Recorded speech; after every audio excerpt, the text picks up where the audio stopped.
Hey, what's up, guys? So I've been detailing for, I don't know, a handful of years now, maybe like 5 to 7 years, and I've used a bunch of products, some that work, some that don't work.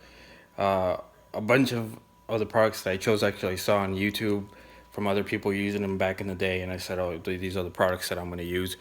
But I have a few products that there's a few reviews, but not too many. So I thought I would give my take on them, so some people have like a perspective of what to expect when they buy this product on Amazon or on any store, brick and mortar. But so one of those products is Rubber Prep by I think it's pronounced Griots Garage, and they make some pretty good products. I don't use too many of them, but I found that the ones that I have used work really well.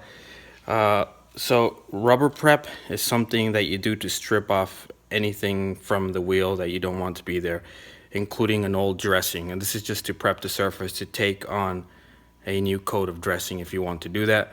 There's other cleaners that you can buy if you don't want to strip the dressing, and one of them, a tire and rubber cleaner by Adams. But this is the one that I use whenever I want to get rid of any like grease or any type of road grime that I can't get off with a basic tire cleaner.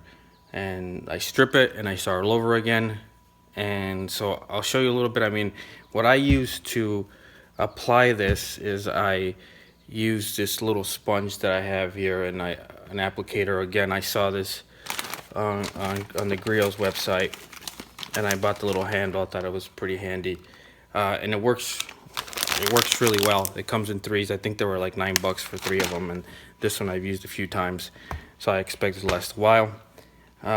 So I'll show you how it looks afterwards, how it looks before, and hopefully this sort of review helps you guys.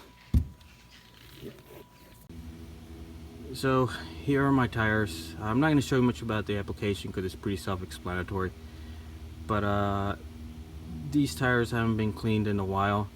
They did have dressing on them, so they're okay, but I want to kind of start all over again and strip it off and make sure I start cleaning with this wash. The car itself is not too dirty. It's it's a 2002 BMW M3 E46, which I'm really happy with. It's a nice car.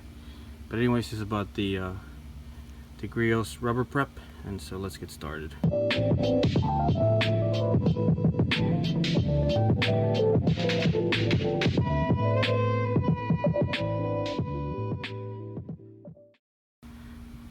Alright, so that's pretty much it. I mean, that's kind of like what the tire looks like right there. Let me put you guys down. And I mean, it just strips the whole thing, so it's not going to shine or anything. It's actually going to still look like it's somewhat dirty, so it's not going to give it any shine to it, which is kind of what you want. You want to strip it of anything, so it's just going to look like a tire now. And well, I'm pretty happy with the results. I'll show you what the tire looks with after I apply the dressing, but just to show you what it looks like without a dressing. And the reason I use this is because I found that once I use the rubber cleaner or the rubber prep and then put the dressing lasts a lot longer. It's pretty crazy how much longer it lasts. With a good dressing, I would say I would get like a week, maybe 2 weeks of shine. With doing this, I'm getting at least a month, which is pretty crazy if you think about it. But it also just depends on what dressing you use. Maybe I'll do a review on the one I use. I use the Car-Pro Pearl dressing, which you can use on plastic as well. But that I found that is the best dressing for the tire. I'll show you what that looks like afterwards, but definitely recommend the Griots Rubber Prep. Check. I'm a genius when it comes to spitting flows. My 16's hard, don't act as if you didn't know. I'm laying low, not in a circle, but blowing nose and hoping that Buddha knows that there's plenty of foes with four foes trying to get a nigga clip quick. It's sick shit going on, but I try to stay calm and focus on songs, cause ones that's doing wrong.